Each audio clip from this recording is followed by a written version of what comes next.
إله إلا الله وحده لا شريك له وأشهد أن محمدا عبده ورسوله صلى الله عليه وعلى آله وأصحابه أجمعين أما بعد. സഹോദരങ്ങളെ, നമ്മൾ സൂറത്തു നബയിലെ ആദ്യത്തെ 16 ആയത്തുകൾ മനസ്സിലാക്കി. ഈ സൂറത്തിൻ്റെ അടിസ്ഥാനപരമായ ലക്ഷ്യം നമ്മൾ തുടക്കത്തിൽ പറഞ്ഞു. ഇസ്ബാത്തുൽ ബഅസ്, മരണാനന്തര ജീവിതം ഉണ്ട് എന്ന് സ്ഥിരീകരിക്കുക, തെളിയിക്കുക. ഇസ്ബാത്തു അൽ ബഅസ്, അതുപോലെ തന്നെ ആ മരണാനന്തര ജീവിതത്തിൻ്റെ ഗൗരവം വിശദീകരിക്കുക. അത് നിഷേധിക്കുന്ന ആളുകൾക്ക് താക്കീത് നൽകുക. ഇത്രയും കാര്യങ്ങളാണ് ഈ സൂറത്തിൻ്റെ അടിസ്ഥാന ലക്ഷ്യം. ഈ സൂറത്തിൽ പറയുന്ന വിഷയങ്ങൾ നമ്മൾ പറഞ്ഞു, 7 വിഷയങ്ങൾ ഈ സൂറത്തിൽ വിശദീകരിക്കുന്നു. ഈ 7 വിഷയങ്ങളും ഈ പറഞ്ഞ അടിസ്ഥാനപരമായ 3 കാര്യങ്ങൾ അതിനെ ചുറ്റിപ്പറ്റി ഉള്ളതാണ്. അതിലൊന്നാമത്തെ കാര്യം, മക്ക മുശ്രിക്കുകൾ പരലോകത്തെ നിഷേധിച്ചുകൊണ്ട് പരിഹസിച്ചിരുന്നത്, അവർ പരസ്പരം ചോദിച്ചുകൊണ്ടിരുന്നത് ഇതെന്താണ് ഈ പറയുന്നത് എന്നുള്ള അവരുടെ ആ നിഷേധ സ്വരത്തിലുള്ള ചോദ്യം, അതിനെക്കുറിച്ച് പറഞ്ഞു. അതിനെ തുടർന്ന് അവരുടെ ആ നിഷേധത്തിന് മറുപടിയായിക്കൊണ്ട് മരണാനന്തരം ഒരു ജീവിതമുണ്ട് എന്നതിൻ്റെ തെളിവുകൾ അത് സൂചിപ്പിക്കുന്ന, അങ്ങനെ ഒരു ജീവിതം ഉണ്ടാക്കാൻ, മരണശേഷം മനുഷ്യനെ ജീവിപ്പിക്കാൻ കഴിവുള്ളവനാണ് അള്ളാഹു എന്ന് ബോധ്യപ്പെടുത്തുന്ന പ്രപഞ്ചത്തിലുള്ള അള്ളാഹുവിൻ്റെ ദൃഷ്ടാന്തങ്ങൾ, അള്ളാഹുവിൻ്റെ ഖുദ്റത്തിനെ ഓർമ്മിപ്പിക്കുന്ന അടയാളങ്ങളെക്കുറിച്ച് വിശദീകരിച്ചു. ഈ 2 കാര്യങ്ങളാണ് ആദ്യത്തെ 16 ആയത്തുകളിൽ നമ്മൾ മനസ്സിലാക്കിയത്. ഇനി അടുത്ത വിഷയം, ഈ സൂറത്ത് പരാമർശിക്കുന്ന 3-ാമത്തെ വിഷയം, അള്ളാഹു സുബ്ഹാനഹു വ തആല മരണാനന്തര ജീവിതവും അതുപോലെ അള്ളാഹുവിൻ്റെ തൗഹീദും നിഷേധിച്ചിട്ടുള്ള നിഷേധികൾക്ക്, കാഫിറുകൾക്ക് ആ ജീവിതത്തിൽ, മരണശേഷമുള്ള പാരത്രിക ജീവിതത്തിൽ ഒരുക്കി വച്ചിട്ടുള്ള ശിക്ഷയെക്കുറിച്ചാണ്. അതിനു മുമ്പായി, നരകശിക്ഷയെക്കുറിച്ച് പറയുന്നതിന് മുമ്പായി അന്ത്യദിനത്തിൻ്റെ ഭയാനകതകളെക്കുറിച്ച് വിശദീകരിക്കുന്നു. അത് കഴിഞ്ഞിട്ട് നരകശിക്ഷയെക്കുറിച്ചും, പിന്നീട് സ്വർഗത്തിലെ വിശ്വാസികൾക്ക് അള്ളാഹു ഒരുക്കിയ സുഖങ്ങളെക്കുറിച്ചും, അത് കഴിഞ്ഞ് വീണ്ടും അന്ത്യദിനത്തെക്കുറിച്ചുള്ള താക്കീതും. ഇത്രയും 6 അല്ലെങ്കിൽ 7 വിഷയങ്ങളാണുള്ളത്. അതിൽ 3-ാമത്തെ വിഷയം മക്ക മുശ്രിക്കുകളുടെ നിഷേധം 1, 2-ാമത്തേത് അതിന് മറുപടി ആയിക്കൊണ്ട് അള്ളാഹുവിന് മരണശേഷം ജീവിപ്പിക്കാൻ കഴിയും എന്നതിൻ്റെ തെളിവുകൾ, 3-ാമതായി മരണശേഷമുള്ള ജീവിതത്തിൻ്റെ തുടക്കമായ അന്ത്യദിനം, ആ അന്ത്യദിനത്തിൻ്റെ ഭയാനകത. അതാണ് ഇനിയുള്ള ആയത്തുകളിൽ 17 മുതൽ 20 വരെയുള്ള 4 ആയത്തുകൾ വിശദീകരിക്കുന്നത്. ഇന്ന യൗമൽ ഫസ്ലി കാന മീഖാത, തീർച്ചയായും യൗമുൽ ഫസ്ൽ. യൗമുൽ ഫസ്ൽ എന്ന് പറഞ്ഞാൽ, ഫസല എന്ന് പറഞ്ഞാൽ വേർതിരിച്ചു എന്നാണ്. ഫസ്ൽ എന്ന് പറഞ്ഞാൽ വിധി തീർപ്പ് എന്നർത്ഥം. എന്താണ് അങ്ങനെ പ്രയോഗിക്കാനുള്ള കാരണം? വിധി തീർപ്പ് എന്നുള്ളതിന് ഫസല എന്നുള്ള വാക്ക് അല്ലെങ്കിൽ ഫസ്ൽ എന്നുള്ള വാക്ക് ഉപയോഗിക്കാൻ കാരണം, ഹക്കും ബാത്തിലും തമ്മിൽ വേർതിരിക്കുന്നതാണ് വിധി എന്ന് പറയുന്നത്. ഒരു കോടതിയിൽ ഖാദി ഒരു വിധി പുറപ്പെടുപ്പിക്കുക എന്ന് പറഞ്ഞാൽ എന്താണ് അർത്ഥം? അതിൽ തൻ്റെ മുന്നിലിരിക്കുന്ന കേസിൽ ആരുടെ ഭാഗത്താണ് ന്യായം, ആരുടെ ഭാഗത്താണ് അന്യായം, അത് രണ്ടും, ന്യായത്തിൻ്റെ ആളെയും അന്യായത്തിൻ്റെ ആളെയും വേർതിരിക്കുക. അതാണ് ഫസല എന്ന ക്രിയയുടെ അർത്ഥം. അതിൻ്റെ മസ്ദറാണ് ഫസ്ലുൻ എന്നുള്ളത്. ഇന്ന യൗമൽ ഫസ്ലി, തീർച്ചയായും വിധി തീർപ്പിൻ്റെ ദിവസം, കാന മീഖാത. മീഖാത്ത് എന്ന് പറഞ്ഞാൽ വക്ത് എന്നുള്ളതിനുണ്ടായതാണ്, സമയം നിശ്ചയിക്കപ്പെട്ട ദിവസമാണ്. അഥവാ അതിലൊരു നിശ്ചിത സമയമുണ്ട്, കൃത്യമായ ഒരു സമയം നിശ്ചയിച്ചിട്ടുണ്ട്. അപ്പം മക്കയിലെ മുശ്രിക്കുകൾ അതുപോലെ മറ്റുള്ള മുശ്രിക്കുകളും കാഫിറുകളും അവർ ഈ അന്ത്യദിനത്തെയും മരണാനന്തര ജീവിതത്തെയും ഒക്കെ പരിഹസിക്കുകയും നിഷേധിക്കുകയും ഒക്കെ ചെയ്തിട്ടും എന്തുകൊണ്ട് അവരുടെ ശിക്ഷ നടപ്പിലാകുന്നില്ല എന്ന് ചോദിച്ചാൽ അതിനുള്ള മറുപടിയാണ്, ഈ ദിവസം അതിനൊരു അവധി അല്ലാഹു തആല നിശ്ചയിച്ചിട്ടുണ്ട്, ഒരു സമയം നിശ്ചയിച്ചിട്ടുണ്ട്. ആ സമയത്തെ അത് സംഭവിക്കുകയുള്ളൂ. യൗമ യുൻഫഖു ഫിസ്സൂർ, അതെന്നാണ് സംഭവിക്കുക? യൗമ യുൻഫഖു ഫിസ്സൂർ, സൂറിൽ ഊതപ്പെടുന്ന ദിവസം. സൂർ എന്നുള്ള വാക്ക് ഗരീബാണ്. ഗരീബ് എന്ന് പറഞ്ഞാൽ എന്താണ്? സാധാരണ അറബി ഭാഷയിൽ പ്രചാരത്തിലില്ലാത്ത വാക്കുകൾ. പക്ഷേ യഥാർത്ഥത്തിൽ മുസ്ലിമീങ്ങൾക്കിടയിൽ ഖുർആൻ അവതരിച്ചത് കാരണം ഈ സൂർ എന്നുള്ള പദം പരിചിതമായി മാറിയിട്ടുണ്ട്. ഇപ്പോൾ തഫ്സീറുകളിൽ ഈ വാക്കിൻ്റെ അർത്ഥം പറയുക അൽ ഖർൻ അല്ലദി യൻഫഖു ഫീഹി ഇസ്രാഫീൽ. ഇസ്രാഫീൽ എന്ന് പറയുന്ന മലക്ക് ഊതുന്ന ആ കാഹളം, അതിനാണ് സൂർ എന്ന് പറയുന്നത് എന്നായിരിക്കും തഫ്സീറുകൾ പറയാം. പക്ഷേ നമുക്ക് ഖർന് എന്നുള്ള വാക്കാണോ സൂർ എന്നുള്ള വാക്കാണോ കൂടുതൽ പരിചയമുള്ളത്? സൂർ എന്നുള്ള വാക്കാണ് അല്ലേ? സൂറിൽ ഊതുക എന്നുള്ളത് നമ്മൾ മലയാളത്തിൽ തന്നെ ഉപയോഗിക്കാറുണ്ട്. അപ്പോൾ അതിനെ എളുപ്പമാക്കാൻ വേണ്ടിയിട്ടാണ് തഫ്സീർ, അറിയാത്ത കാര്യങ്ങൾ മനസ്സിലാക്കി തരാൻ വേണ്ടിയിട്ടാണ് തഫ്സീർ എഴുതുന്നത്. ആ തഫ്സീറിൽ വിശദീകരിക്കാൻ ഉപയോഗിക്കുന്ന വാക്കാണ് ഖർന്. അതിനേക്കാൾ നമുക്ക് പരിചയമുണ്ട് സൂർ എന്നുള്ള വാക്ക്. അപ്പോൾ പിന്നെ അതിൻ്റെ ആവശ്യമില്ല. യൗമ യുൻഫഖു ഫിസ്സൂരി ഫതഅ്തൂന അഫ്വാജ. അങ്ങനെ ഊതിക്കഴിഞ്ഞാൽ ഈ ഊത്ത് ഏത് ഊത്താണ്? നമുക്കറിയാം, സൂറിൽ 2 തവണ ഊതും. ഇസ്രാഫീൽ അലൈഹിസ്സലാം ഈ കാഹളത്തിൽ സൂറിൽ 2 തവണ ഊതും. ഒന്ന് നഫ്ഹത്തു അസ്സാഖ, എല്ലാവരും മരിച്ചു വീഴുന്ന ഊത്ത്, ഒന്നാമത്തെ ഊത്ത്, അല്ലെങ്കിൽ അന്നഫ്ഹത്തുൽ ഊല എന്ന് പറയും. രണ്ടാമത്തേത് നഫ്ഹത്തു അൽ ബഅസ്, എഴുന്നേറ്റ് വരാനുള്ള ഊത്ത്, അല്ലെങ്കിൽ അന്നഫ്ഹത്തു സാനിയ, രണ്ടാമത്തെ ഊത്ത് എന്ന് പറയും. ഇതിലേത് ഊത്തിനെ കുറിച്ചാണ് ഈ പറയുന്നത്? രണ്ടാമത്തെ ഊത്തിനെ കുറിച്ചാണ്. അത് അടുത്ത ആയത്തിൽ നിന്ന് മനസ്സിലാക്കാം. ഫതഅ്തൂന അഫ്വാജ, അപ്പോൾ നിങ്ങൾ കൂട്ടം കൂട്ടമായി എഴുന്നേറ്റ് വരും, ഖബറിൽ നിന്ന് എഴുന്നേറ്റ് വരും. അഫ്വാജ് എന്ന് പറഞ്ഞാൽ ഫൗജുൻ എന്നുള്ളതിൻ്റെ ജമാണ്. ഫൗജ് എന്ന് പറഞ്ഞാൽ കൂട്ടം, ജമാ എന്നാണ് അർത്ഥം. ഉറുദുവിൽ സൈന്യം എന്നുള്ളതിന് ഫൗജ് എന്നാണ് പറയുക. കാരണം സൈന്യം സാധാരണ കൂട്ടമായിട്ടാണ് ഉണ്ടാവുക. യൗമ യുൻഫഖു ഫിസ്സൂരി ഫതഅ്തൂന അഫ്വാജ, അങ്ങനെ സൂറിൽ ഊതുകയും നിങ്ങൾ കൂട്ടമായി കടന്നു വരികയും ചെയ്യുന്ന ദിവസം. വഫുതിഹത്തിസ് സമാഉ ഫകാനത് അബ്വാബ. അപ്പം അന്ത്യനാളിൽ സംഭവിക്കുന്ന ഭയാനകമായ സംഭവങ്ങളെക്കുറിച്ചാണ് ഈ ആയത്തുകൾ പറയുന്നത്. ഒന്നാമത്തെ കാര്യം അന്നഫ്ഖു ഫിസ്സൂർ, സൂറിൽ ഊതുക എന്നുള്ള സംഭവം. ഈ ഊത്ത് നമ്മൾ പറഞ്ഞു 2 തവണ സംഭവിക്കും. ഒന്നാമത്തെ ഊത്തിൽ മനുഷ്യരും അതുപോലെ ജീവജാലങ്ങൾ മുഴുവനും മരിച്ചു വീഴും. നമ്മൾ ആലോചിച്ച് നോക്കുക, നമ്മൾ ദുനിയാവിൽ ഇപ്പോൾ ചെറിയൊരു അപകടമുണ്ടായി ഒരു 100-200 ആളുകൾ മരിച്ചാൽ വലിയൊരു ദുരന്തമായിട്ടാണ് നമ്മളതിനെ കാണുക. എന്നാൽ കോടാനുകൂടി മനുഷ്യരെല്ലാവരും ഒന്നടങ്കം മരിച്ചു പോകുന്ന ഒരു വലിയ ഭയാനകമായ സംഭവമാണ് അന്ന് സംഭവിക്കാൻ പോകുന്നത്. അതിനുശേഷം രണ്ടാമത്തെ ഊത്തിൽ ഖബറിൽ നിന്ന് ആളുകൾ ഇതുപോലെ എഴുന്നേറ്റ് വരികയും ചെയ്യും. ആദം നബി അലൈഹി സ്വലാം മുതൽ ജനിച്ചിട്ടുള്ള സൃഷ്ടിക്കപ്പെട്ടുള്ള സകല മനുഷ്യരും മരണാനന്തരം എഴുന്നേറ്റ് വരുന്ന സന്ദർഭം, അതും വലിയൊരു ഭയാനകമായ സംഭവമായിരിക്കും. വഫുതിഹത്തിസ് സമാ, അടുത്ത കാര്യം ആകാശം തുറക്കപ്പെടും. പരിചയമുള്ള വാക്കുകളാണ്. ഫുത്തിഹ എന്ന് പറഞ്ഞാൽ ഫതഹ എന്നുള്ളതിൻ്റെ മജ്ഹൂൽ, തുറക്കപ്പെട്ടു. ഫതഹ എന്ന് പറഞ്ഞാൽ തുറന്നു, ഫുത്തിഹ തുറക്കപ്പെട്ടു. ആകാശം തുറക്കപ്പെടും. അപ്പോൾ എന്ത് മനസ്സിലാക്കാം? ആകാശം എന്ന് പറഞ്ഞാൽ വിശുദ്ധ ഖുർആൻ നിരവധി ആയത്തുകളിൽ പരാമർശിച്ചിട്ടുള്ളതാണ്. ആകാശം ഒരു വിടവില്ലാത്ത സൃഷ്ടിയാണ്. അഫലം യൻദുറു ഇല സ്സമാഇ ഫൗഖഹും കൈഫ ബനൈനാഹ വസയ്യനാഹ വമാ ലഹ മിൻ ഫുറൂജ്. ആകാശത്തിന് യാതൊരു വിടവുകളുമില്ല. അങ്ങനെയുള്ള ഈ കുറ്റമറ്റ സൃഷ്ടി അല്ലാഹു തആല അതിനെ തുറക്കും. വഫുതിഹത്തിസ് സമാ ഫകാനത് അബ്വാബ, അങ്ങനെ ആകാശം വാതിലുകളായി മാറും. അഥവാ മലക്കുകൾക്ക് ഇറങ്ങി വരാനുള്ള വാതിലുകൾ ആകാശത്ത് തുറക്കപ്പെടും. സാധാരണ ആകാശത്ത് വാതിലുകൾ തുറക്കപ്പെടും എന്നുള്ളതിന് വഫുതിഹത്തിസ് സമാഉ ഫകാനത് ഫീഹ അബ്വാബ, അല്ലെങ്കിൽ ഫകാനത് ഫീഹി അബ്വാബ്, ആകാശത്ത് വാതിലുകൾ തുറക്കും എന്നാണ് പറയുക അറബിയിൽ.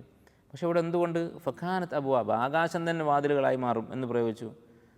മുഫസ്സിരീങ്ങൾ പറയുന്നത് അത്രയധികം വാതിലുകൾ ആകാശത്ത് തുറക്കും, അത്രയധികം മലക്കുകൾ ഇറങ്ങി വരാനുണ്ടാകും, അവർക്ക് വേണ്ടി അത്രമാത്രം വാതിലുകളുണ്ടാകും. ആ വാതിലുകളുടെ കസറത്ത്, അതിൻ്റെ ആധിക്യം കാരണം ആകാശം തന്നെ വാതിലുകളായി മാറി എന്ന് പ്രയോഗിച്ചതാണ്. വസുയ്യിറത്തിൽ ജിബാൽ, അതുപോലെ അടുത്ത സംഭവം വസുയ്യിറത്ത്. സുയ്യിറ എന്ന് പറഞ്ഞാൽ എന്താ? സാറ എന്ന് പറഞ്ഞാൽ സഞ്ചരിച്ചു, സുയ്യിറ എന്ന് പറഞ്ഞാൽ സഞ്ചരിപ്പിക്കപ്പെടും, അതിനെ നടത്തും. സയ്യറ എന്ന് പറഞ്ഞാൽ ഒരു വസ്തുവിനെ നമ്മൾ സഞ്ചരിപ്പിക്കുക, അതിൻ്റെ മജ്ഹൂലാണ് സുയ്യിറ, സഞ്ചരിപ്പിക്കപ്പെടും. വസുയ്യിറത്തിൽ ജിബാൽ, പർവ്വതങ്ങൾ. ഫകാനത് സറാബ, അങ്ങനെ ആ പർവ്വതങ്ങൾ മരീചിക പോലെയാവും. മരീചിക എന്ന് പറഞ്ഞാൽ എന്താ? നമ്മൾ മരുഭൂമിയിൽ അല്ലെങ്കിൽ റോഡിലൊക്കെ നല്ല ചൂടുള്ള സമയത്ത് വെള്ളം പോലെ കാണുന്നതാണ് മരീചിക എന്ന് പറയുന്നത്. അടുത്തെത്തുമ്പോൾ ഒന്നും ഉണ്ടാവില്ല, ദൂരെ നിന്ന് വെള്ളം പോലെ തോന്നും. അപ്പം അങ്ങനെയായി മാറും പർവ്വതങ്ങൾ. പർവ്വതങ്ങളെക്കുറിച്ച്, അന്ത്യനാളിൽ പർവ്വതങ്ങൾക്ക് സംഭവിക്കുന്ന മാറ്റങ്ങളെക്കുറിച്ച് ഖുർആനിൽ പല പരാമർശങ്ങൾ കാണാം. ചില ആളുകൾ ഖുർആൻ്റെ ഒരു വൈരുദ്ധ്യം എന്ന് പറഞ്ഞിട്ട് ആരോപിക്കാറുണ്ട്. ഒരു സ്ഥലത്ത് ഇങ്ങനെ പറഞ്ഞു മരീചികയായി മാറും, വേറെ സ്ഥലത്ത് പറഞ്ഞു കൽഇഹ്നിൽ മൻഫൂഷ്, പരുത്തി പോലെയാകും, പഞ്ഞി പോലെയാകും എന്ന് പറഞ്ഞു. അപ്പോൾ ഇതിലെന്താണ് ശരി? അപ്പോൾ മുഫസ്സിരീങ്ങൾ പറയുന്നത്, ഖുർആൻ വായിച്ചാൽ നമുക്ക് മനസ്സിലാകുന്ന കാര്യമാണ്.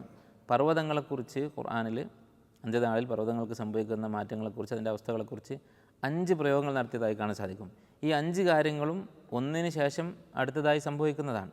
ഒന്നാമത്തെ കാര്യം എന്താണ്? സൂറത്തുൽ ഹാഖയിൽ പറഞ്ഞു ഉഹ്മിലത്തിൽ അർളു വൽ ജിബാൽ, ഭൂമിയും അതുപോലെ പർവ്വതങ്ങളും അതൊക്കെ അള്ളാഹു അതിൻ്റെ സ്ഥാനത്ത് നിന്ന് പിഴുതെടുക്കും. ഉഹ്മിലത്തിൽ അർളു വൽ ജിബാലു ഫദുക്കത ദക്കത്തൻ വാഹിദ, അങ്ങനെ ഈ പർവ്വതങ്ങൾ അള്ളാഹു കൂട്ടിയിടിക്കും. അപ്പോൾ ആദ്യം സംഭവിക്കുന്നതാണ്, ആ ഭൂമിയിൽ അള്ളാഹു തആല ആഴത്തിൽ ഉറപ്പിച്ചിട്ടുള്ള ഈ പർവ്വതങ്ങളെ അതിനെ ഉയർത്തി കൂട്ടിയിടിച്ച് തകർക്കുന്ന അവസ്ഥയുണ്ടാക്കും. രണ്ടാമത്തേത് യൗമ യകൂനു നാസു കൽ ഫറാഷിൽ മബ്സൂസ് വ തകൂനുൽ ജിബാലു കൽ ഇഹ്നിൽ മൻഫൂഷ്. പർവ്വതങ്ങൾ കൽ ഇഹ്നിൽ മൻഫൂഷ്, നമ്മൾ കൈകൊണ്ട് അല്ലെങ്കിൽ എന്തെങ്കിലും ഒരു വടി കൊണ്ട് ഇളക്കിയ പരുത്തി പോലെ, പഞ്ഞി പോലെ, കട്ടിയില്ലാത്ത ഭാരമില്ലാത്ത പഞ്ഞി പോലെയായി മാറും. അത് രണ്ടാമത്തെ സംഭവം. അപ്പോൾ കൂട്ടിയിടിച്ച് അതിനുശേഷം കഷണമായി ഭാരമില്ലാത്ത കഷ്ണങ്ങളായി മാറും. കൽഇഹ്നിൽ മൻഫൂഷ്.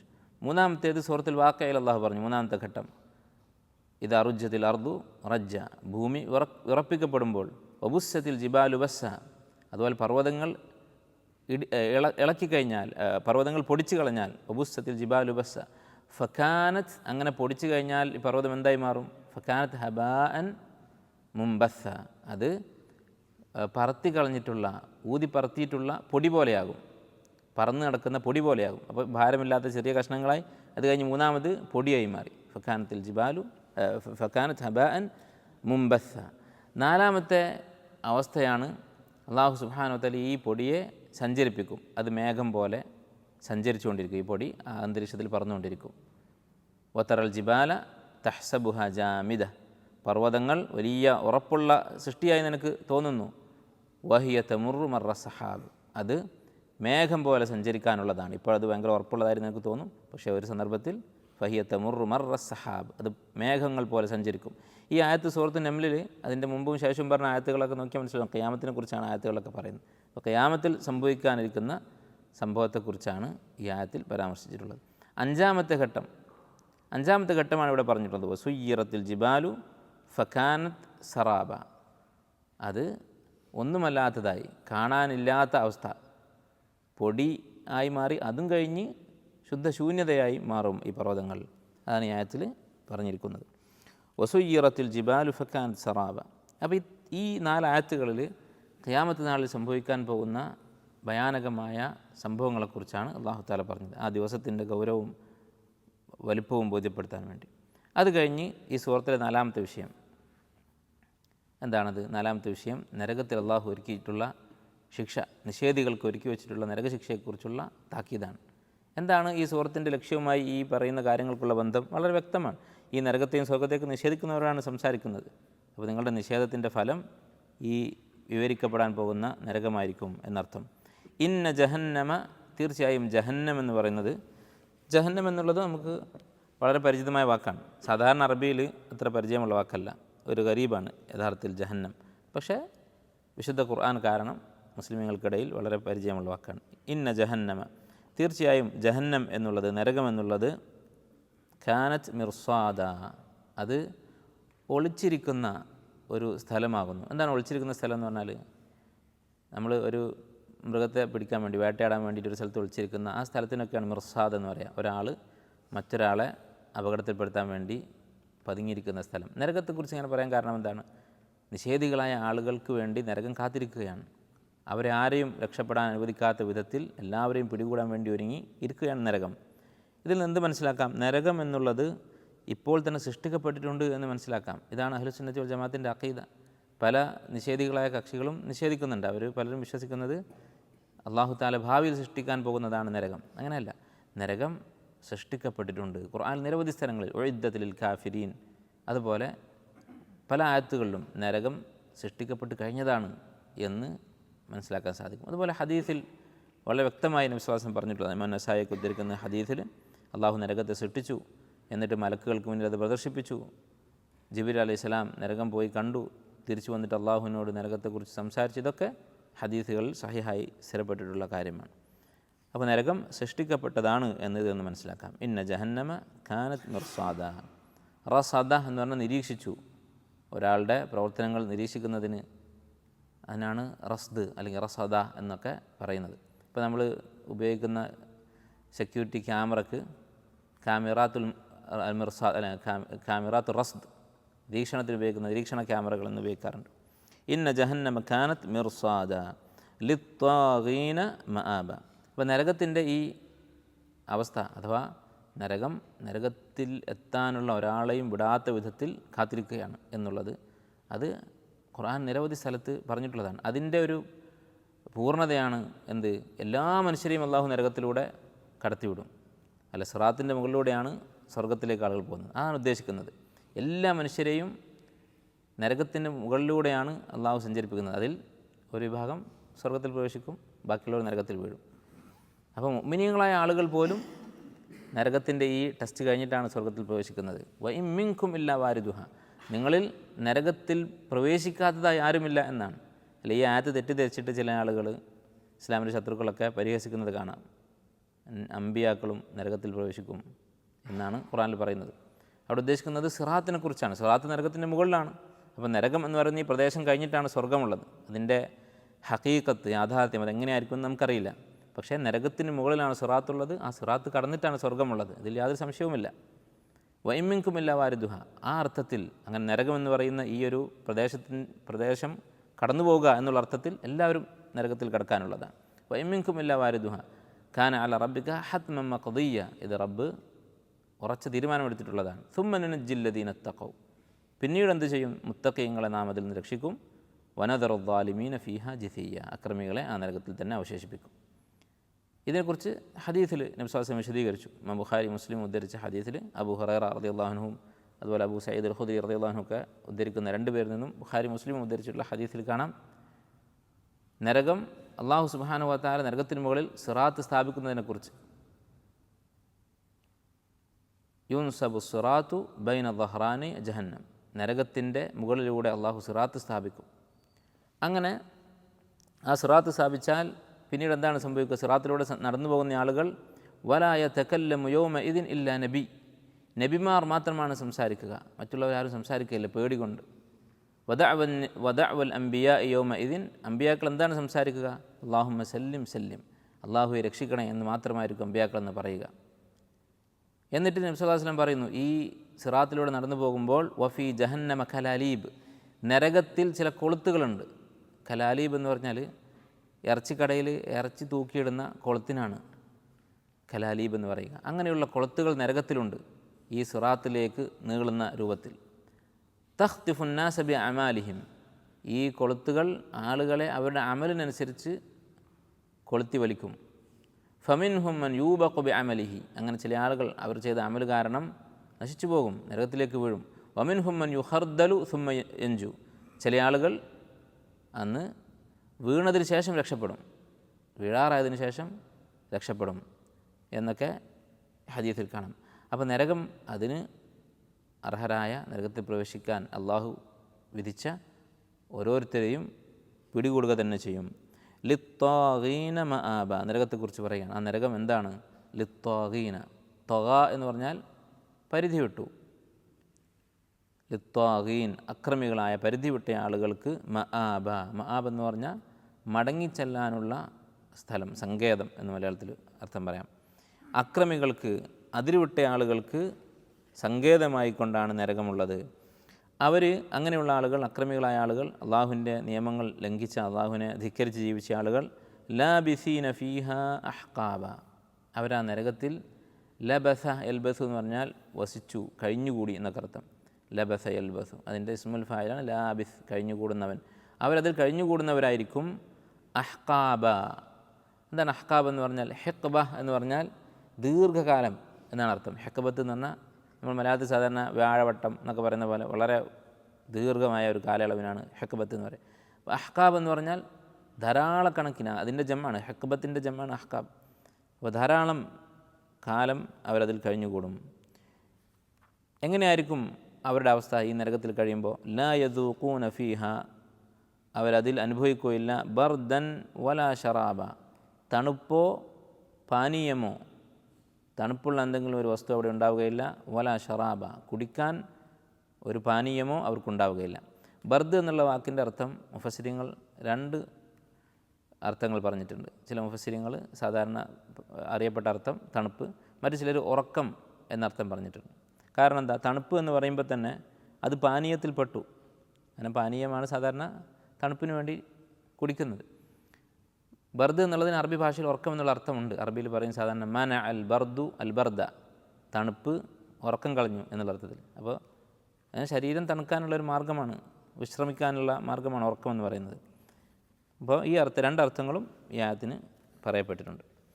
അപ്പോൾ നരകത്തിൽ ഒരു പാനീയം ഉണ്ടാവുകയില്ല. നിങ്ങൾ ആലോചിച്ച് നോക്കുക, നമുക്ക് ദുനിയാവിൽ കുറച്ച് കാലം അല്ലെങ്കിൽ കുറച്ച് സമയം എന്തെങ്കിലും കുടിക്കാതെ, വെള്ളം കുടിക്കാതെ ജീവിക്കാൻ സാധിക്കുകയില്ല. നമ്മൾ ധാരാളം ആയി വെള്ളം കുടിക്കുന്നതുകൊണ്ട് അത് ഒരു അനുഗ്രഹമാണ് എന്ന് പോലും നമുക്ക് ഓർമ്മയില്ല. പക്ഷേ വളരെ എന്താ പറയുക, അടിസ്ഥാനപരമായി അനിവാര്യമായി നമുക്ക് ആവശ്യമുള്ള, ശ്വാസം കഴിഞ്ഞാൽ പിന്നെ നമുക്ക് ആവശ്യമുള്ളതാണ് വെള്ളം എന്ന് പറയുന്നത്. ഇത് അഹ്കാബ, അനന്തമായ കാലം നിഷേധിക്കപ്പെടുക, തടയപ്പെടുക എന്ന് പറഞ്ഞാൽ അത് എത്ര പ്രയാസകരമായിരിക്കും. അതാണ് നരകത്തിൽ സംഭവിക്കാൻ പോകുന്നത്. സൂറത്തുൽ അറാഫിൽ നരകാവകാശികളും സ്വർഗാവകാശികളും തമ്മിലുള്ള സംഭാഷണം അല്ലാഹു സുബ്ഹാനഹു വ തആല പറഞ്ഞിട്ടുണ്ട്. അതിൽ നരകക്കാരായ നിഷേധികൾ സ്വർഗാവകാശികളോട് പറയുന്നത് എന്താണ്? അൻ അഫീദു അലൈന മിനൽ മാഇ ഔ മിമ്മ റസഖക്കുമുല്ലാഹ്. നരകാവകാശികൾ സ്വർഗാവകാശികളോട് പറയും, അൻ അഫീദു അലൈന മിനൽ മാഇ, നിങ്ങൾക്ക് അള്ളാഹു നൽകിയിട്ടുള്ള പാനീയം, വെള്ളം, അത് ഞങ്ങൾക്ക് അല്പം തരിക. ഔ മിമ്മ റസഖക്കുമുല്ലാഹ്, അല്ലെങ്കിൽ അള്ളാഹു നിങ്ങൾക്ക് നൽകിയിട്ടുള്ള റിസ്ക്. ഖാലു ഇന്നല്ലാഹ ഹറമഹുമ അലൽ കാഫിരീൻ, അള്ളാഹു നിഷേധികൾക്ക് ഈ രണ്ടും, അള്ളാഹു നൽകിയിട്ടുള്ള റിസ്ക്കും വെള്ളവും വിലക്കിയിരിക്കുന്നു എന്ന് പറയും. അപ്പോൾ അതാണ് ഇവിടെ അള്ളാഹു തആല പറയുന്നത്. ഇല്ല ഹമീമൻ വഗസ്സാഖ, എന്തൊഴികെ ഹമീമും ഗസ്സാഖും, നരകത്തിൽ യാതൊരു തണുപ്പുമില്ല പാനീയവുമില്ല എന്ന് പറഞ്ഞതിൽ നിന്ന് ഒഴിവാണ് രണ്ട് കാര്യങ്ങൾ, ഹമീമും ഗസ്സാഖും. പക്ഷെ അത് രണ്ടും കൊണ്ട് യാതൊരു പ്രയോജനവുമില്ല. എന്താണ് ഹമീം എന്ന് പറയുന്നത്? ഹമീം എന്ന് പറഞ്ഞാൽ തിളച്ച വെള്ളം, ചൂട് കൊണ്ട് കുടിക്കാൻ പറ്റാത്ത വെള്ളം. അതിനെക്കുറിച്ച് മറ്റൊരു സ്ഥലത്ത് അള്ളാഹു വിശദീകരിച്ചു സൂറത്തുൽ ഹജ്ജിൽ. ഫല്ലദീന കഫറു, നിഷേധികളായ ആളുകൾ, ഖുത്തിഅത് ലഹും സിയാബും മിൻ നാർ, അവർക്ക് തീ കൊണ്ടുള്ള വസ്ത്രം മുറിച്ചു വെച്ചിട്ടുണ്ട്. ഫല്ലദീന കഫറു ഖുത്തിഅത് ലഹും സിയാബും മിൻ നാരിൻ യുസബ്ബു മിൻ ഫൗഖി റൂസിഹിമുൽ ഹമീം, അവരുടെ തലക്ക് മുകളിലൂടെ ഹമീം എന്ന് പറയുന്ന ഈ വെള്ളം കോരി ഒഴിക്കും. എന്താണ് അതിൻ്റെ പ്രത്യേകത? അത് ഒഴിച്ചാൽ എന്ത് സംഭവിക്കും? യുസ്ഹറു ബിഹി മാ ഫീ ബുതൂനിഹിം, അവരുടെ വയറിനുള്ളിലുള്ള അവയവങ്ങളൊക്കെ കരിഞ്ഞു പോകും, അത് വെന്തുപോകും. യുസ്ഹറു ബിഹി മാ ഫി ബുതൂനിഹിം വൽ ജുലൂദ്, അവരുടെ തൊലികളും. അപ്പോൾ തൊലി വെന്തു പോകുക എന്നുള്ളത് സ്വാഭാവികമാണ്. പക്ഷേ ചൂടുവെള്ളം ഒഴിച്ചാൽ, ദുനിയാവിൽ ഇപ്പോൾ ചൂടുവെള്ളം നമ്മുടെ മേല് വീണാൽ എന്താ സംഭവിക്കുക? തൊലിയൊക്കെ കരിഞ്ഞു പോകും. പക്ഷേ യുസ്ഹറു ബിഹി മാ ഫി ബുതൂനിഹിം, വയറിനുള്ളിലുള്ള അവയവങ്ങൾ വെന്തുപോകും. അത് ദുനിയാവിൽ നമുക്ക് ചിന്തിക്കാൻ പറ്റുന്ന കാര്യമല്ല. അത്രയും ചൂടുള്ളതാണ് ഈ ഹമീം എന്ന് പറയുന്നത്. ഇല്ല ഹമീമ വഗസ്സാഖ. എന്താണ് ഗസ്സാഖ് എന്ന് പറഞ്ഞാൽ? നരകത്തിൽ കഴിയുന്ന ആളുകളുടെ ശരീരത്തിൽ നിന്ന് അവരുടെ ആ ചൂട് കാരണം കരിഞ്ഞ തൊലിയിൽ നിന്ന് ഉണ്ടാകുന്ന ചലം, അതാണ് അവരുടെ ശരീരത്തിൽ നിന്ന് ഒഴുകി വരുന്ന മാലിന്യങ്ങൾ, അതിനാണ് ഗസ്സാഖ് എന്ന് പറയുന്നത്. ഇതായിരിക്കും കുടിക്കാനുണ്ടാവുക. ജസാഅൻ വിഫാഖ. എന്താണ് വിഫാഖ് എന്ന് പറഞ്ഞാൽ? യോജിച്ച എന്നർത്ഥം. വാഫഖ എന്നൊക്കെ പറഞ്ഞാൽ യോജിച്ചു. മുവാഫിഖ് എന്നാണ് അറബിയിൽ ഞാൻ യോജിക്കുന്നു എന്നതിന് ഉപയോഗിക്കുക. അപ്പോൾ അവരുടെ പ്രവൃത്തിക്ക് യോജിച്ച പ്രതിഫലം, അതാണ് ഈ പറഞ്ഞിട്ടുള്ളത്. എന്താണ് അവരുടെ പ്രവൃത്തി? അല്ലേ, എന്ത് പ്രവൃത്തിക്കാണ് ഇത്രയും വലിയ ശിക്ഷ നൽകുന്നത്? അതടുത്ത ആയത്തിൽ വിശദീകരിക്കുന്നു. ഇന്നഹും കാനു ലാ യർജൂന ഹിസാബ, അവർ ഒരു ഹിസാബ് വരാനുണ്ട് എന്ന് വിശ്വസിച്ചിരുന്നില്ല. റജ എന്ന് പറഞ്ഞാൽ പ്രതീക്ഷിച്ചു എന്നാണ് അർത്ഥം. പക്ഷേ വിശ്വസിക്കുക എന്നുള്ള അർത്ഥത്തിലും റജ എന്നുള്ള വാക്ക് പ്രയോഗിക്കും. അവർക്ക് ഒരു വിചാരണ വരാനുണ്ട് എന്നുള്ള വിശ്വാസം ഉണ്ടായിരുന്നില്ല, പരലോകത്തിൽ വിശ്വാസം ഉണ്ടായിരുന്നില്ല. വകദ്ദബൂ ബി ആയാതിന കിദ്ദാബ, നമ്മുടെ ആയത്തുകൾ, അള്ളാഹുവിൻ്റെ ദൃഷ്ടാന്തങ്ങൾ അവർ നിഷേധിക്കുമായിരുന്നു. അഥവാ അള്ളാഹുവിൻ്റെ തൗഹീദ് തെളിയിക്കുന്ന ദൃഷ്ടാന്തങ്ങൾ. ഈ പ്രപഞ്ചത്തിൽ കണ്ണോടിച്ചാൽ ഏതൊരാൾക്കും മനസ്സിലാകും ഇത് സൃഷ്ടിച്ചത് ഒരേ ഒരുത്തനാണ് എന്നുള്ളത്. രണ്ട് സൃഷ്ടാവ് ഉണ്ടായിരുന്നെങ്കിൽ ഈ പ്രപഞ്ചം കാണുന്നത് പോലെയുള്ള ഘടനയിൽ മുന്നോട്ട് പോകുമായിരുന്നില്ല. ഇങ്ങനെയുള്ള ഈ സൃഷ്ടിപ്പ് നടത്തിയ ഒരേയൊരു റബ്ബ് ആയിരിക്കെ അവനിൽ പങ്കു ചേർക്കുക, അതാണ് തക്ദീബ് എന്നുകൊണ്ട് ഉദ്ദേശിച്ചത്. കാരണം നമുക്കറിയാം, മക്ക മുശ്രിക്കുകൾ അള്ളാഹുവിൻ്റെ വുജൂദ്, അള്ളാഹു ഉണ്ട്, ഒരു സൃഷ്ടാവുണ്ട് എന്നത് നിഷേധിക്കുന്നവരായിരുന്നില്ല. അവർ അള്ളാഹുവിനെ ആരാധിക്കുന്നവരായിരുന്നു. പക്ഷേ അവരുടെ നിഷേധം എന്തായിരുന്നു? അള്ളാഹുവിൽ അവർ പങ്കു ചേർക്കുമായിരുന്നു. വമാ യുഅ്മിനു അക്സറുഹും ബില്ലാഹി ഇല്ലാഹും മുശ്രിക്കൂൻ, അള്ളാഹുവിൽ പങ്കു ചേർത്തുകൊണ്ടായിരുന്നു അള്ളാഹുവിനെ അവർ ആരാധിച്ചിരുന്നത്. വകുല്ല ഷൈഇൻ അഹ്സൈനാഹു കിതാബ, ആ കാര്യങ്ങളെല്ലാം അവർ അള്ളാഹുവിൻ്റെ ആയത്തുകൾ നിഷേധിച്ചതും പരലോകത്തെ നിഷേധിച്ചതുമെല്ലാം അഹ്സൈനാഹു, അഹ്സ എന്ന് പറഞ്ഞാൽ തിട്ടപ്പെടുത്തി, ഒന്നും വിട്ടുപോകാത്ത വിധത്തിൽ കണക്കാക്കി. അതിനാണ് ഇഹ്സ എന്ന് പറയാം. സ്റ്റാറ്റിസ്റ്റിക്സ് എന്നുള്ളതിന് ഇഹ്സാഇയ്യാത്ത് എന്നാണ് അറബിയിൽ പറയാം. ഒരു വിഷയത്തെക്കുറിച്ചുള്ള എല്ലാ കണക്കുകളും ഒരുമിച്ച് കൂട്ടുന്നതിനാണ് ഉദ്ദേശിക്കുന്നത്. അപ്പോൾ വകുല്ല ഷൈഇൻ അഹ്സൈനാഹു കിതാബ, എല്ലാ സംഗതികളും, അവരുടെ നിഷേധം മുഴുവനും ഒരു കിതാബായിക്കൊണ്ട് ഞാൻ തിട്ടപ്പെടുത്തിയിട്ടുണ്ട്, അഥവാ എഴുതി വച്ചിട്ടുണ്ട്. അപ്പോൾ ഈ ആയത്തുകളിൽ അള്ളാഹു തആല എന്ത് പറഞ്ഞു? പരലോകത്ത് നിഷേധികൾക്കുള്ള ശിക്ഷ എന്താണെന്ന് പറഞ്ഞു, ആ ശിക്ഷയ്ക്ക് കാരണം എന്താണെന്ന് പറഞ്ഞു. ഇങ്ങനെ ശിക്ഷ വരാനുണ്ട് എന്ന് പറഞ്ഞിട്ട് അവസാനിപ്പിച്ചിട്ടില്ല, അതെന്തുകൊണ്ടാണെന്ന് പറഞ്ഞു. അപ്പോൾ ചില ആളുകൾ ഇപ്പം ഇസ്ലാമിനെ പരിഹസിക്കുകയും വിമർശിക്കുകയും ചെയ്യുന്ന ആളുകൾ ചോദിക്കാറുണ്ട്, ഇത്ര വലിയ ശിക്ഷ കൊടുക്കാൻ ദൈവം ഒരു ക്രൂരനാണോ? ഒരിക്കലുമല്ല. എന്തുകൊണ്ട്? ഇവിടെ അള്ളാഹു തആല വിശദീകരിച്ചു കാരണം എന്താണ്. അവർ വിചാരണയിൽ വിശ്വസിച്ചില്ല, അള്ളാഹുവിൻ്റെ ആയത്തുകൾ ധിക്കരിച്ചു, അതിനാണ് ഇത്രയും വലിയ ശിക്ഷ കൊടുക്കുന്നത്. അർഹിക്കാത്ത ശിക്ഷയല്ല കൊടുക്കുന്നത്. എന്തുകൊണ്ട്? അല്ലേ, നമ്മൾ ഇപ്പോൾ സാധാരണ ദുനിയാവിലും ശിക്ഷ എന്ന് പറയുന്നൊരു സംഗതി ഉണ്ടല്ലോ. ഏത് വ്യവസ്ഥയിലാണെങ്കിലും, ഇസ്ലാമിലാണെങ്കിലും ഇസ്ലാം അല്ലാത്ത ദീനുകളാണെങ്കിലും അതല്ലാത്ത ഭൗതികമായ നിയമവ്യവസ്ഥകളാണെങ്കിലും എല്ലാത്തിലും ശിക്ഷകളുണ്ട്. തെറ്റായി അതാത് വ്യവസ്ഥകൾ കാണുന്ന കാര്യങ്ങൾ, പ്രവൃത്തികൾ ചെയ്തവർക്ക് അതിനുള്ള ശിക്ഷ എല്ലാവരും കൊടുക്കുന്നുണ്ട്. ആ ശിക്ഷ കൊടുക്കുന്നതിന് ചില മാനദണ്ഡങ്ങളുണ്ടാകും. ഇപ്പോൾ നമ്മൾ നോക്കിയാൽ ഏതൊരു രാജ്യത്താണെങ്കിലും ഒരു ചെറിയ പ്രാണിയെ ഒരാൾ ഉപദ്രവിച്ചെന്ന് വിചാരിക്കും, ഒരു കൊതുകിനെ കൊന്നു അല്ലെങ്കിൽ ഒരു ഈച്ചയെ കൊന്നു, അതിനെവിടെയും ശിക്ഷയില്ല. കുറച്ചുകൂടി വലിയൊരു ജീവിയാണെങ്കിൽ, ഇപ്പോൾ വംശനാശം സംഭവിച്ചുകൊണ്ടിരിക്കുന്ന ഏതെങ്കിലും ഒരു മൃഗമാണെങ്കിൽ അതിന് ശിക്ഷ ഉണ്ടാകും, വർഷങ്ങളോളം ജയിലിൽ കിടക്കേണ്ടി വരും. മാനിനെ കൊന്നാൽ നമ്മുടെ നാട്ടിൽ ഏകദേശം ഒരു മനുഷ്യനെ കൊന്നതിൻ്റെ അടുത്തെത്തും അതിൻ്റെ ശിക്ഷ. മനുഷ്യനെ കൊന്നാൽ എത്ര വർഷം തടവുണ്ടോ അതിൻ്റെ ഒരു പകുതിയോളം ഒരു മാനിനെ കൊന്നാലും തടവുണ്ട്. എന്തുകൊണ്ടാണ്? ഈ മാന് ഒരു ഈച്ചയെക്കാളും കുറച്ച് പ്രാധാന്യം കൊടുക്കുന്നതുകൊണ്ട്. അപ്പോൾ അതിനനുസരിച്ച് ശിക്ഷ കൂടുന്നുണ്ട്. ശരി, അപ്പോൾ അതിനനുസരിച്ചാണ് ഈ തിന്മ ചെയ്തത് ആരോടാണ് എന്നതിനെ അടിസ്ഥാനപ്പെടുത്തി ശിക്ഷയുടെ ഗൗരവം കൂടുന്നു. ഒരു മനുഷ്യനാണ് കൊന്നതെങ്കിലോ പല രാജ്യങ്ങളിലും വധശിക്ഷയുണ്ട്. ഇപ്പോഴും മനുഷ്യനെ കൊന്നതിന് വധശിക്ഷയുണ്ട്. അപ്പോൾ ഗൗരവം കുറച്ചുകൂടി കൂടി. അപ്പോൾ ഇസ്ലാമിൽ ഏറ്റവും വലിയ തിന്മയെന്ന് പറയുന്നത് എന്താണ്? അള്ളാഹുവിൻ്റെ കാര്യത്തിൽ അക്രമം ചെയ്യുന്നതാണ്. അള്ളാഹുവിനെ ഉപദ്രവിക്കാൻ ആർക്കും സാധിക്കില്ല, പക്ഷെ അള്ളാഹുവിനോടുള്ള ബാധ്യതയിൽ അക്രമം ചെയ്യുന്നതാണ് ശിർക്ക് എന്ന് പറയുന്നതാണ്, കുഫർ എന്ന് പറയുന്നതാണ്. അതും മനുഷ്യനോട് ചെയ്യുന്ന ദുൽമും തമ്മിൽ എത്ര വ്യത്യാസമുണ്ട്? എത്രയെന്ന് പറയാൻ സാധിക്കുകയില്ല, അനന്തമായ വ്യത്യാസമുണ്ട്. അപ്പോൾ സ്വാഭാവികമായും ഏറ്റവും വലിയ ശിക്ഷ അർഹിക്കുന്ന പാപമാണിത്. അതുകൊണ്ട് അള്ളാഹു അവന് ശാശ്വതമായ നരക ശിക്ഷ നൽകുന്നു. ഇതാണ് കാരണം. ആ കാരണം അള്ളാഹു വ്യക്തമാക്കിയിട്ടുണ്ട്. വെറുതെ ആരെങ്കിലും പിടിച്ച് ശിക്ഷിക്കുന്നു എന്നല്ല, നരകത്തിനെക്കുറിച്ച് പറഞ്ഞിട്ട് ആ നരകത്തിൽ ഇടുന്നത് ആരെയാണ്, എന്തിനാണെന്ന് വിശദീകരിക്കുന്നു. ഇന്നഹും കാനൂ ലാ യർജൂന ഹിസാബ, പരലോകത്തെക്കുറിച്ച് അവർക്ക് വിശ്വാസം ഉണ്ടായിരുന്നില്ല, അതാണ് കാരണം. വകദ്ദബൂ ബിആയാതിന കിദ്ദാബ. അല്ലേ, സാധാരണ ഇപ്പോൾ ചോദിക്കാറുണ്ട്, ഇവർക്കൊക്കെ ഈ നരകശിക്ഷ അനുഭവിക്കുന്ന ആളുകൾക്ക് അവരോട് അള്ളാഹു ഒരു കാരുണ്യം കാണിച്ചിട്ടില്ല എന്നാണ് പറയാറുള്ളത്. നിങ്ങൾ ആലോചിച്ച് നോക്കൂ, ഇപ്പോൾ നമ്മൾ ഒരു മൃഗത്തെ കൊന്നു, ഒരു നായയെ കൊന്നു, ഉപദ്രവകാരിയായ ഒരു നായയെ കൊന്നു എന്ന് വിചാരിക്കുക. അത് എല്ലാവരും അനുവദിക്കുന്നുണ്ട്, എല്ലാ ഭരണകൂടങ്ങളും ഉപദ്രവിക്കുന്ന ഒരു മൃഗത്തെ കൊല്ലാം. ഈ നായയെ ചില സ്ഥലത്തൊക്കെ കൊല്ലാൻ പാടില്ല എന്നുണ്ടെങ്കിൽ വേറെ മൃഗങ്ങളെ, പാമ്പിനെ കൊല്ലാൻ എവിടെയും വിലക്കില്ല. ഈ പാമ്പിനും മക്കളുണ്ട്, പാമ്പിനും ഇണകളുണ്ട്, അതിനും ജീവനുണ്ട്, വേദനയുണ്ട്. എന്നിട്ട് എന്തുകൊണ്ട് കൊല്ലുന്നു? അതിന് ആ പാമ്പിൻ്റെ ജീവന് മനുഷ്യൻ്റെ ജീവൻ്റെ അത്ര വിലയില്ല. അതിനെ കൊല്ലാതെ വിട്ടാൽ മനുഷ്യനത് കൊല്ലും. അതുകൊണ്ടാണ്. അപ്പോൾ മൂല്യത്തിനനുസരിച്ചാണ്. അപ്പോൾ റബ്ബിൻ്റെ മൂല്യം എത്രയാണ്? റബ്ബുണ്ട്, ദൈവമുണ്ട് എന്ന് വിശ്വസിക്കുന്ന ആളുകളെ സംബന്ധിച്ചിടത്തോളം ദൈവം എന്ന് പറയുന്നത്, അവൻ വിശ്വസിക്കുന്ന സൃഷ്ടാവ് റബ്ബ് എന്ന് പറയുന്നത് ഒരു സൃഷ്ടിയോടും താരതമ്യം ചെയ്യാൻ പറ്റാത്ത അത്രയും വലുതാണ്. അപ്പോൾ സ്വാഭാവികമായും അവനെ ധിക്കരിക്കുകയും നിഷേധിക്കുകയും അവൻ്റെ ആയത്തുകളെ തള്ളിക്കളയുകയും ചെയ്യുന്ന ആളുകൾക്ക് അതിനനുസരിച്ചുള്ള ശിക്ഷയുണ്ടാകും. അതാണ് കാരണം. വകുല്ല ഷൈഇൻ അഹ്സൈനാഹു കിതാബ ഫദൂഖൂ, അവരോട് പറയപ്പെടും, നരകാവകാശികളോട്, നരകത്തിൽ ശിക്ഷിക്കപ്പെടുന്ന ആളുകളോട് പറയപ്പെടും, നിങ്ങൾ ആസ്വദിച്ചു കൊള്ളുക. ഫദൂഖൂ ഫലൻ നസീദക്കും ഇല്ല അദാബ, നിങ്ങൾക്ക് അദാബല്ലാതെ മറ്റൊന്നും ഞാൻ വർദ്ധിപ്പിക്കുകയില്ല. അഥവാ ഈ ശിക്ഷയിൽ, നിങ്ങൾ അനുഭവിച്ചുകൊണ്ടിരിക്കുന്ന ഈ ശിക്ഷയിൽ ഒരു കുറവും വരാൻ പോകുന്നില്ല, ശിക്ഷ കൂടുക മാത്രമേ ചെയ്യുകയുള്ളൂ. സൂറത്ത് ഇസ്രായിൽ പറഞ്ഞതുപോലെ മഅവാഹും ജഹന്നമു, അവരുടെ സങ്കേതം നരകമാകുന്നു. കുല്ലമാ ഖബത് സിദ്നാഹും സഈറ, ആ നരകമൊന്ന് കെട്ടടങ്ങാൻ തുടങ്ങിയാൽ അത് കൂടുതൽ ആൾ കത്തിച്ചുകൊണ്ടിരിക്കും.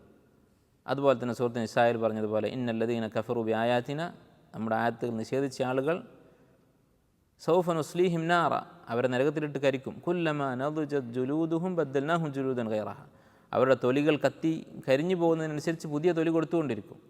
അള്ളാഹു താല നമുക്ക് കാത്ത് രക്ഷിക്കട്ടെ. അപ്പോൾ നരകത്തിലെ ഏറ്റവും വലിയ ശിക്ഷയാണ്. ചില മുഫസ്സിരിങ്ങൾ പറഞ്ഞത് കാണാം, നരകാവകാശികൾ അനുഭവിക്കുന്ന ശിക്ഷയെക്കുറിച്ച് ഖുർആനിൽ പറയുന്ന ആയത്തുകളിൽ ഏറ്റവും കടുത്ത ആയത്താണിത്. ഫദൂഖു ഫലൻ നസീദക്കും ഇല്ല അദാബ എന്നുള്ള ആയത്ത്. നിങ്ങളിത് അനുഭവിച്ചുകൊള്ളുക, ഒരു ഇളവും നിങ്ങൾക്ക് കിട്ടാൻ പോകുന്നില്ല എന്ന് പറയുന്ന ആയത്ത്. അപ്പോൾ മുമ്പ് നമ്മൾ പറഞ്ഞതുപോലെ ഈ അവസാനത്തെ ജുസയിലുള്ള ചെറിയ ചെറിയ സൂറത്തുകളിൽ വലിയ വലിയ കാര്യങ്ങളുണ്ട്. നമ്മൾ സൂറത്തിൻ നബയൊക്കെ നിസ്കാരത്തിൽ ഇപ്പോൾ ഒരു ഇമാം ഓതിയാൽ അത് നിസ്സാരമായിട്ടാണ് കാണുക. ആ ഇമാം എന്തോ ഒരു കുറച്ചിൽ വരുത്തിയതുപോലെയാണ് നമ്മൾ കാണുക. പക്ഷേ യഥാർത്ഥത്തിൽ നിങ്ങൾ ആലോചിച്ച് നോക്കും, നരകത്തെക്കുറിച്ച് പറയുന്ന ഏറ്റവും അശദ്ദു ആയ, ഏറ്റവും കടുത്ത ആയത്ത്, ഖുർആനിലുള്ള ഏറ്റവും കടുത്ത ആയത്ത് എന്ന് ചില മുഫസ്സിരിങ്ങൾ പറഞ്ഞിട്ടുണ്ട് ഈ ആയത്തിനെ പറ്റി. ഫദൂഖു ഫലൻ നസീദക്കും ഇല്ല അദാബ എന്നുള്ള ആയത്ത്. അതുപോലെ തന്നെ ഇതിൽ നിന്ന് മനസ്സിലാക്കാവുന്ന മറ്റൊരു കാര്യം, നരകത്തിലെ ശിക്ഷ ശരീരത്തിന് മാത്രമല്ല, അത് ശരീരത്തെയും മനസ്സിനെയും ബാധിക്കുന്നതാണ്. അല്ലേ, നമ്മൾ ഒരു ശിക്ഷ കിട്ടുന്ന സന്ദർഭത്തിൽ ഇനി ഒരു ഇളവില്ല, ഇത് വർദ്ധിക്കാനേ പോകുന്നുള്ളൂ എന്ന് പറഞ്ഞാൽ ഉണ്ടാകുന്ന മാനസികാവസ്ഥ എന്തായിരിക്കും? അപ്പോൾ നരകത്തിൽ അതായിരിക്കും നരകാവകാശികൾക്ക് അനുഭവിക്കാനുണ്ടാവുക. ഇത്രയുമാണ് ഈ ആയത്തുകളിൽ പറയുന്ന വിഷയങ്ങൾ. ഇതിലൊരു ഗരീബായിട്ടുള്ള വാക്കുകൾ എന്തൊക്കെയാണ്? ഒന്ന്, സൂർ എന്നുള്ളത്, അതിനർത്ഥം നമുക്കറിയാം. സൂർ എന്ന് പറഞ്ഞാൽ അഫ്വാജ് എന്ന് പറഞ്ഞാൽ ജമാഅത്ത്. അതുപോലെ സറാബ് എന്ന് പറഞ്ഞാൽ മരീചിക. മിർസാദ് എന്ന് പറഞ്ഞാൽ ഒളിച്ചിരിക്കുന്ന സങ്കേതം. മആബുൻ എന്ന് പറഞ്ഞാൽ സങ്കേതം. അഹ്കാബൻ എന്നുള്ളത് ഹെക്ബത്തുൻ എന്നുള്ളതിൻ്റെ ജമാണ്, ദീർഘകാലം എന്നർത്ഥം. ഹമീം തിളച്ച വെള്ളം. ഗസ്സാഖ് ചലം.